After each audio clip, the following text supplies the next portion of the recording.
Bonjour à tous, et bien aujourd'hui je vous propose de découvrir une recette bien traditionnelle, enfin oui, pour les cuisiniers, puisqu'il s'agit du bœuf bourguignon. Alors c'est pas l'adobe parce qu'il y a une petite différence et on verra à la préparation, je vous en parlerai un peu plus. Donc pour ce bourguignon il va nous falloir, on va voir ça tout de suite. Alors nous voilà prêts avec tous les ingrédients. Alors j'ai à peu près la valeur d'1,2 kg de viande. Il me faudra du poivre en grains, du poivre moulu. Je préfère le poivre pas trop moulu fin, c'est du poivre noir, du sel bien sûr, du vin ordinaire. Voilà. Quand on cuisine, on ne fait pas de sauce particulière qui doit être fruitée ou quoi, on prend du vin ordinaire, c'est pas la peine de gaspiller du vin, du bon vin, il vaut mieux le boire si vous aimez le vin. Donc j'en ai 1 litre, mais on verra ce que je passerai, je pense que 7 à 8 décilitres devront suffire. J'ai ici mesuré 7 décilitres ou 70 centilitres d'eau froide ou chaude, c'est égal, dans laquelle je vais verser une toute petite cuillère à café de fond de veau déshydraté. C'est un truc dont on se sert quasiment pour toutes les recettes, nous les cuisiniers. Voilà, c'est du fond de veau classique qu'on trouve au rayon bouillon de cube. Et je vais remettre. Ouais, c'est un peu clair, c'est un peu clair, donc je vais en remettre encore un petit peu, donc une deuxième cuillère à café. Mis à part ça, j'ai préparé un gros oignon émincé, quelques bâtonnets de carottes pour changer de la rondelle un peu, quelques lardons fumés ou nature. Moi je prends du fumé, une feuille de laurier, vous aurez toutes les proportions qui vont apparaître à l'écran de toute façon, une branche de romarin ou de thym selon le goût, ou les deux, et 3 clous de girofle. J'ai aussi 2 champignons émincés de Paris. Et puis voilà. Et je vais tout de suite écraser. Alors 3 gousses d'ail rincées, bien sûr, que je vais écraser avec le dos de ma cuillère, ou avec un presse-ail, ou avec la lame d'un gros couteau fort, style éminceur. Voilà. Qui vont rejoindre ma garniture. Il faut quand même voir, voilà, la couleur parce que selon les produits, ils sont plus ou moins concentrés.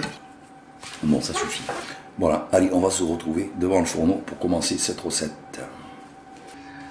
Alors, je vais commencer ma recette en premier par les oignons parce que je vais me servir des oignons. C'est un colorant naturel quand c'est bien bronzé, bien sûr. C'est un colorant naturel qui va donner le noir, le côté bien bronzé à la sauce qu'on doit avoir pour un bourguignon, un civet ou une daube. Je les mets sans huile au départ. Donc, première astuce, rappelez-vous, l'oignon c'est un colorant naturel extraordinaire dont on se sert en cuisine pour colorer les sauces. Donc voilà, je fais griller mes oignons. Pour l'instant, je ne mets pas d'huile. J'en mettrai après un tout petit peu. C'est ce qui va apporter une belle couleur à notre sauté, à notre bœuf bourguignon. Voilà, on va se colorer correctement. Voilà, ça suffit. Voilà, le fond de la poêle et les oignons. J'ai ma couleur. Je retire les oignons. Je vais mettre un petit peu d'huile. Et je vais faire sauter mes carottes. Alors, normalement, il est de coutume de retirer la garniture aromatique, c'est-à-dire les carottes sont là que pour parfumer et on les retire. Mais si on veut, on les laisse. Mais pour ça, il faut les laisser quand même, les mettre pas dès le départ, si on veut si on veut pas qu'elles partent en vrille, en purée, on les met un peu après. Alors, on les fait revenir.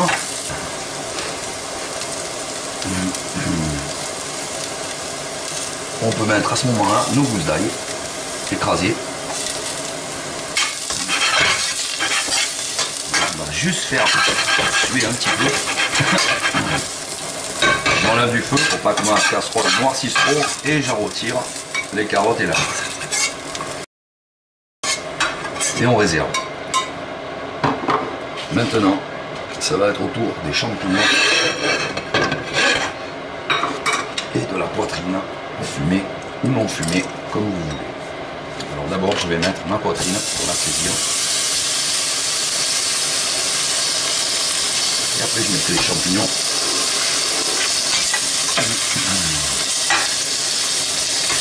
Alors la poitrine, on la coupe pas trop petite pour éviter que ça fonde aussi complètement. On ne fait pas des tout petits lardons. Voilà. Je vais jeter mes oignons, mes champignons. Une petite goutte d'huile parce qu'il n'y en a plus. Une goutte, même un peu trop mis.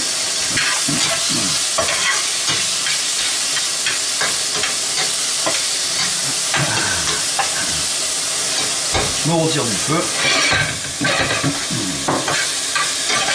Je débarrasse encore dans un petit récipient. Et ouais.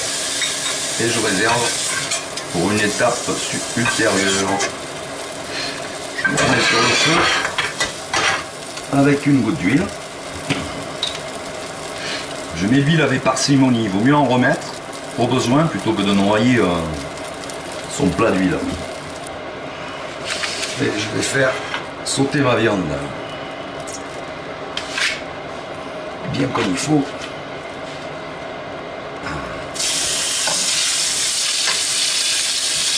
Ça manque un peu d'huile quand même. L'huile protège le fond un peu de la marmite et on peut la retirer après de toute façon, hein, s'il y en a trop. L'excédent d'huile, on peut le retirer. Donc c'est pas catastrophique si on en met trop non plus. On bascule, on retire l'huile tout simplement.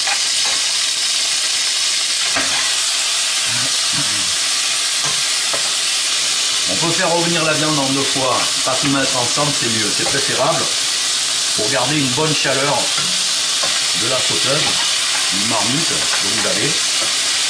Et pour pas salir un autre plat, je vais me servir du couvercle de ma marmite.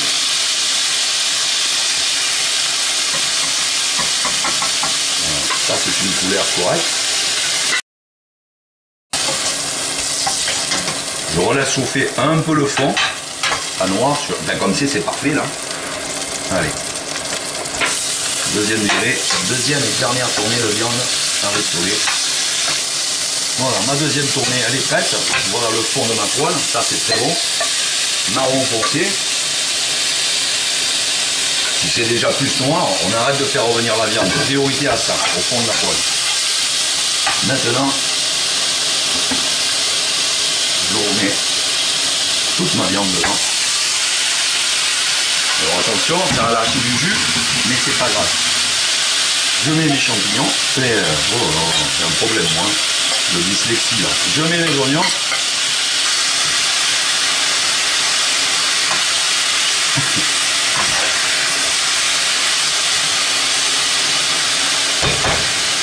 Mes champignons, je vais égoutter un peu ce jus là qu'il y a, parce qu'il y a de l'eau, non seulement de l'eau mais du gras, comme on voit, donc je vais égoutter. Donc au fond de ma marmite, ma viande elle a fini d'absorber le peu de graisse qu'il y avait, donc j'ai pas eu besoin de dégraisser. Si vous en avez un peu trop mis, c'est assez simple, vous débarrassez la viande, vous versez toute l'huile. S'il y en a trop, il faut verser, hein. Faut pas garder le gras, hein. Sinon ça sera moins bon et trop gras, bien sûr. Alors maintenant, je mets mes champignons et mes lardons. Je vais mettre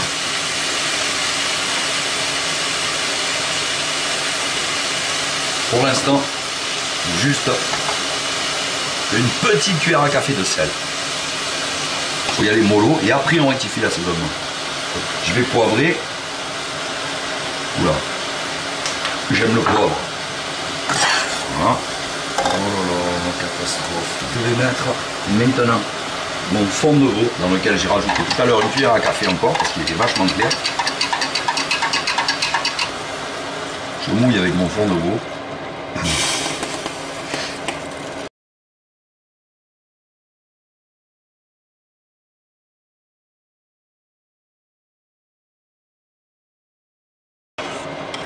Alors, en ingrédients, il ne nous reste plus que nos carottes et l'ail, mais on réserve encore pour le mettre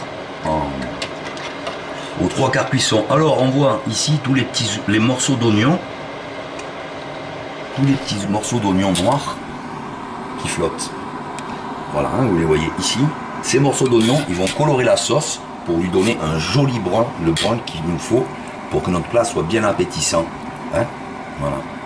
On attend que ça boue à gros bouillon. Et quand ça bout à gros bouillon, on voit, on va baisser le feu. Et j'ai oublié la feuille de laurier. Et la branche de romarin ou de thym. Alors c'est du thym normalement, j'ai pris du romarin parce que j'ai pas de thym. Voilà, j'ai une bonne ébullition. Voilà, ma casserole moyenne tout juste pour 1,2 kg. J'ai une bonne ébullition, je vais laisser bouillir comme ça, à découvert. Pendant 15 minutes. Je vais juste mettre mon couvercle comme ça. Je couvre pas, sinon ça va déborder. Mais pendant ces 15 minutes, je vérifie toutes les 3-4 minutes, je regarde que ça n'attache pas quand même. Donc pendant ce quart d'heure, on vérifie quand même. On laisse un gros bouillon et on vérifie. Tchoc tchoc. Et on se retrouve après la vaisselle. Voilà, après 15 minutes d'une belle ébullition, on va baisser le feu. J'étais là. Voilà. Et on laisse toujours.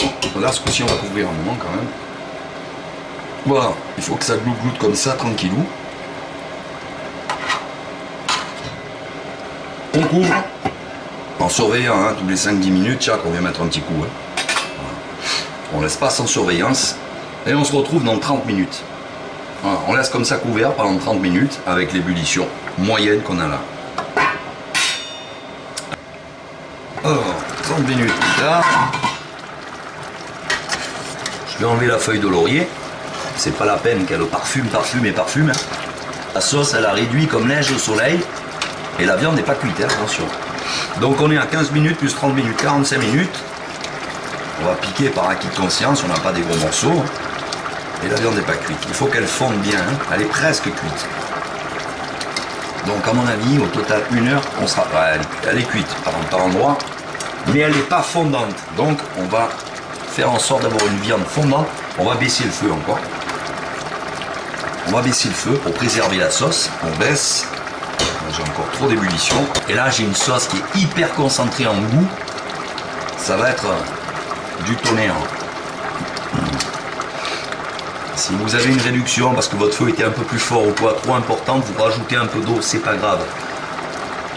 L'eau, ça s'évapore. Donc après, si on a trop de liquide à l'arrivée, on retire la viande, on met la sauce à bouillir.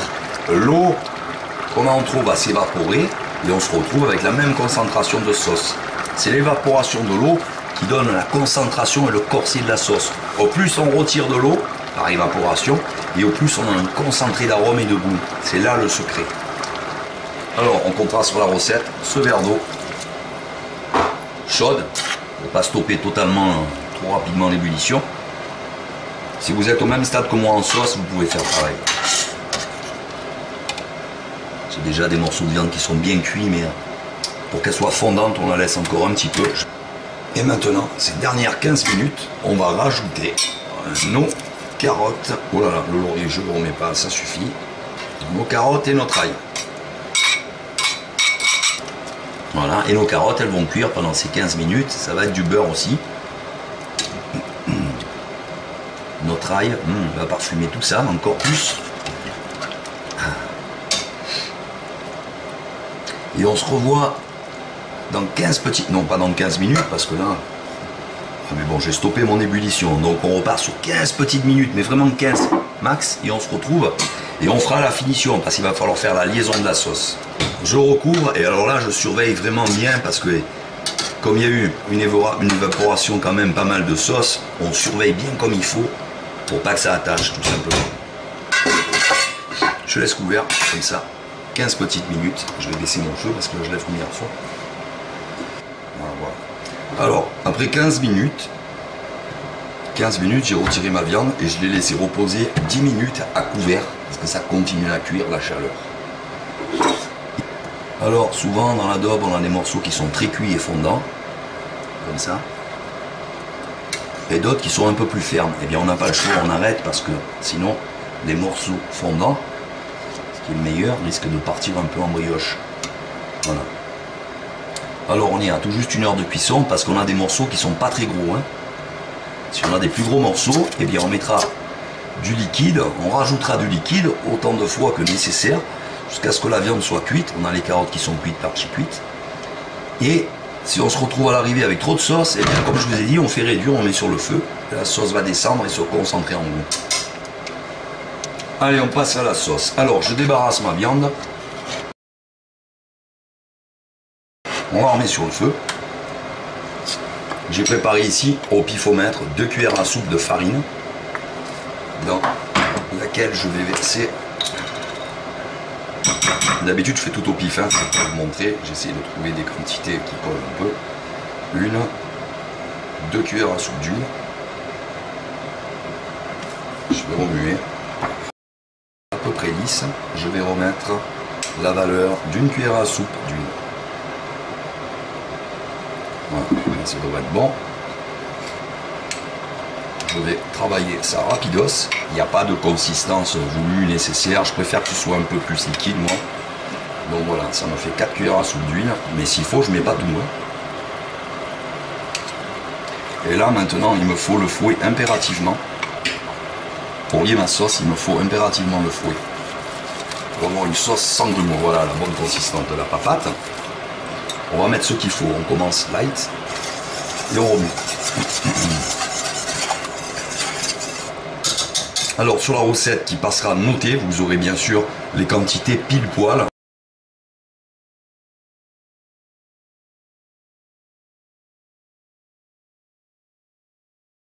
Alors on est bon. Je goûte maintenant ma sauce au niveau de son assaisonnement avec une petite cuillère. Alors les arômes ressortent quand on sale correctement un plat.